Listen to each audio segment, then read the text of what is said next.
Good morning dear students. अभी मैंने आपको पहले इन्फॉर्म कर ही दिया था कि जो चैप्टर नंबर 3 हमने लिया था वो आउट ऑफ कोर्स हो गया। सो उसको कट करके आज हम ग्रामर का ही रिवीजन टॉपिक ले रहे हैं, जो बिफोर वेकेशन मैंने आपको पढ़ाया था, प्रश्न निर्माण टॉपिक। ये बहुत ही इम्पोर्टेंट टॉपिक है, बोर्ड में ये 4 मार्क्स का आता है। सो हम आज इसी का रिवीजन ले लेते हैं। तो देखिए, इसके लिए हमें क्या करना है, सबसे पहले किम शब्द अच्छे से लर्न करने पड़ते हैं। तो किम शब्द स्त्रीलिंग और पुल्लिंग दोनों में आपको अच्छे से याद होने चाहिए। तो मैंने आपको यहाँ किम शब्द भी लिख रखे हैं और किम शब्द के अकॉर्डिंग कैसे प्रश्न निर्माण बनता है यह भी सिखा रखा है। तो प्लीज़ इसको ध्यान से पढ़ना व समझना। जैसे फर्स्ट दे रखा है किम शब्द कह कौ के, एक वचन, द्विवचन, बहुवचन में लगे। तो इसी तरह से जब प्रश्न निर्माण बन रहा है, तो जैसे यहाँ दे रखा है वानरः, वानरो, वानराः, अगर एक वचन का होता है, जैसे पुल्लिंग का कोई भी नेम आ गया, जैसे यहाँ राम भी होता, कृष्ण होता, तो भी प्रश्न निर्माण क्या बनता, कह। यहाँ रामो होता, जनौ होता, तो भी क्या बनता, को। और बहुवचन में आ जाए, जैसे वृक्षा होता है यहाँ पर, तो भी क्या बनता, के। तो कहने का मतलब आपको समझा रहे हैं कि पुल्लिंग के जितने भी शब्द रूप है, चाहे इकारांत हो, उकारांत हो, लेकिन प्रश्न निर्माण तो किम शब्द के अकॉर्डिंग ही बनेगा।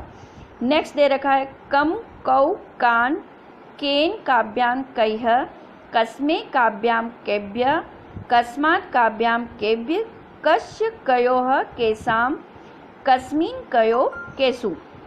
ओके, तो ये इसी शब्द रूप के अकॉर्डिंग हमने प्रश्न निर्माण किया है। और जो मेन इसके अलावा भी प्रश्न निर्माण में जो शब्द यूज़ होते हैं वो देखिए नीचे। संख्यावाची में कति आता है, कति का मीन होता है कितना।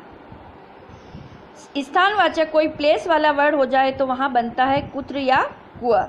और विशेषण यानी किसी की विशेषता बताना है कि जैसे वह कैसा व्यक्ति है, तो पुल्लिंग के लिए क्रीदृश्य आता है, स्त्रीलिंग के लिए क्रीदृश्य आएगा और नपुंसकलिंग के लिए क्रीदृश्यम।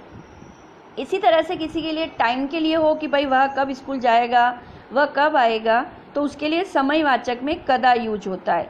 परिमाणवाचक का अर्थ होता है कि कोई क्वांटिटी है, उसकी हमें कंफर्म मालूम नहीं है, फिक्स नहीं पता हो कि हाँ थोड़ा है, बहुत कम है, थोड़ी देर के लिए जा रहे हैं, तो इस तरह के वर्ड के लिए कियत आता है। और किमर्थम का मीन होता है क्यों या किस लिए, और कथम मीन्स कैसे। इन शब्द के भी संस्कृत आपको याद करनी है। नेक्स्ट किम शब्द स्त्रीलिंग रूप दे रखे हैं। तो स्त्रीलिंग तरीका वही रहेगा, इसमें भी इकारांत हो, उकारांत हो, XYZ कोई से भी अंत हो जाए, बट प्रश्न निर्माण के लिए जो किम शब्द है स्त्रीलिंग के, आपको यही लर्न करना है। इसका तरीका समझा देती हूँ। जैसे दे रखा है यहाँ का, के, काह। यहाँ अगर रमा, रमे, रमा होता तो भी का के प्लेस पे, रमा के प्लेस पे क्या प्रश्न निर्माण बनता, का, रमे के प्लेस पे के, और रमा के प्लेस पे नद्यः।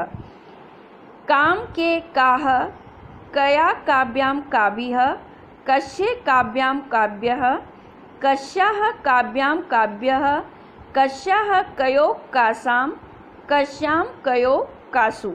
ये तो स्त्रीलिंग वाले शब्द रूप हुए किम शब्द।